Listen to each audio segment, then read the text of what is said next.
Hi friends, I'm Fossey, and today I'm going to be talking about my tent. Last year in 2019, I thru-hiked the Appalachian Trail.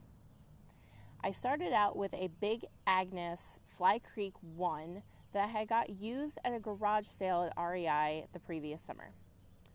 It had a couple of tears, a couple of rips, and it wasn't in the best of shape, but it was the only lightweight single-person tent that I had, and I didn't really have the money to purchase anything new for the trip.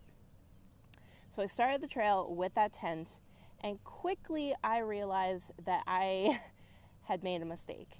I ended up sleeping in a shelter any chance I could, and any night that I had to spend in the rain in that tent ended up with me sleeping in a puddle.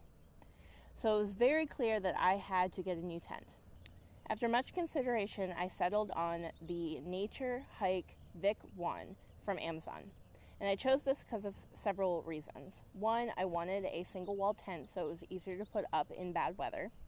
Two, I still wanted a freestanding tent. I liked the idea of having the ease of assembly and just the extra headroom, and it worked out wonderfully.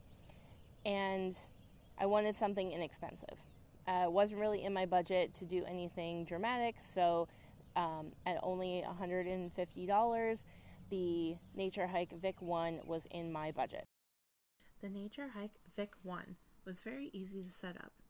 It came with its own footprint, which was color-coded with the tent and poles for easy assembly. The plastic clips snapped easily onto the single tent pole, and for full stability, a minimum of 6 stakes can be used. There are 2 roomy vestibules, the main one having the ability to become an awning using trekking poles. At 5'9", I found the inside to be spacious with sufficient headroom. However, I occasionally had problems with my footbox and my sleeping bag accumulating moisture on rainy nights. I'll admit, the single mesh pocket inside was fairly useless.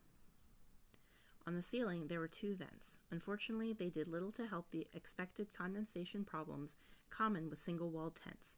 On clear nights, I merely left the front door open. The second vestibule could only be accessed by a small floor zipper, but the space was useful in storing wet shoes. The tent zipper only went from ceiling to floor, which made it inconvenient to fetch things outside, especially when the bugs were bad. The vestibule door had no toggle in which to keep it open, which was irritating in wind or when it was wet.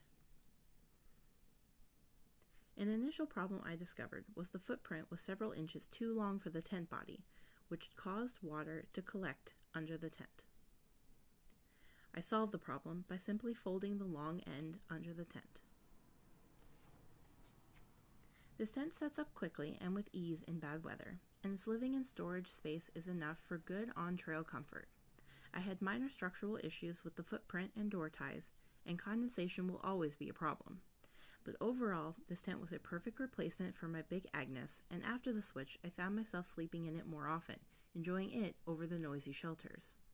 It's not exactly ultralight, but it packs down small, and at 44 ounces and only $150, in my opinion, it's the perfect budget tent for beginner or thrifty backpackers.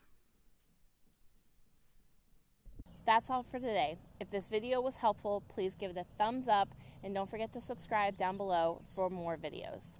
I'm Fossey, and have a great day. Hey, the gorilla's loose!